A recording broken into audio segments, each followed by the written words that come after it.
سیلاب کا آنا، برفانی طوفان کا آنا، یہ سب صدیوں پرانا عمل ہے۔ کبھی زمین پر سفید رنگ چھا جاتا ہے اور کبھی مٹیالہ مٹی کا رنگ چھا جاتا ہے۔ جب تک زمین میں پانی ہے یہ ہوتا رہے گا۔ طوفان سے بچنے کے لیے ہمیں مختلف قسم کی کالونیاں بنانی پڑیں گی، جیسے ہر گھر کے چاروں طرف درخت لگے ہوئے ہوں جس سے طوفان کا زور ٹوٹ جائے۔ سب سے پہلے کسی شہر کے لیے جگہ منتخب کرو۔ شہر کے چاروں طرف کھدائی کر کے ایک بڑی سی دریا نما نہر بناؤ۔ کھدائی سے جو مٹی حاصل ہو اسے شہر میں پھیلا دو، اس طرح شہر اونچا ہو جائے گا اور سیلاب کا خطرہ بھی ختم ہو جائے گا۔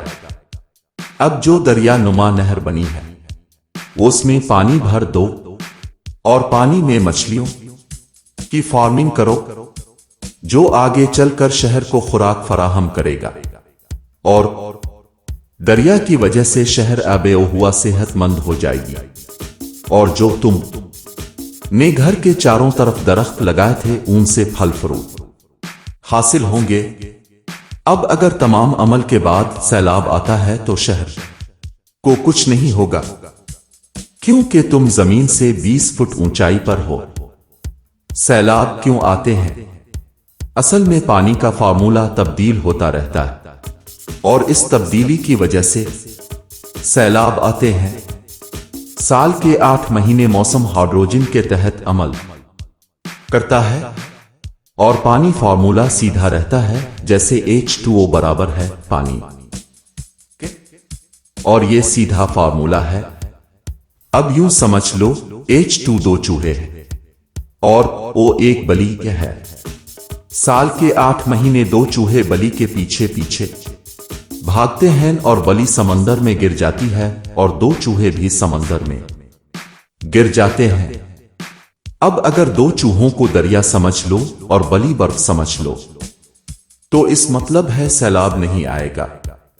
پانی کا الٹا فارمولہ، آخر کے 4-5 مہینے میں پانی کا فارمولہ الٹا ہو جاتا ہے، جیسے OH2، کیونکہ اب موسم آکسیجن کے تحت چل رہا ہے۔ یا اب ایک سمندری بلی 2 چوہوں کے پیچھے پیچھے بھاگ رہی ہے۔ اب 2 چوہے ڈر کی وجہ سے پہاڑوں کی طرف بھاگتے ہیں، اور یہ عمل قدرت فطرت کے خلاف ہے۔ اس وجہ سیلاب آ جاتے ہیں۔ چوہوں کا رنگ ہمیشہ دریاؤں جیسا ہوتا ہے۔ یہ سمجھ لو فارمولہ تبدیل ہوتے ہی دریا الٹے چلنا شروع ہو جاتے ہیں، جو سیلاب کا سبب بنتے ہیں۔ پاکستان کے ساحلوں میں کبھی سمندری بلی نہیں دیکھی گئی، اس لیے یہاں سمندری سیلاب نہیں آتے اور نہ زیادہ بارش ہوتی ہے۔ اگر میری ویڈیو اچھی نہ لگے تو کوئی بات نہیں، بس بٹن ضرور دبا دینا۔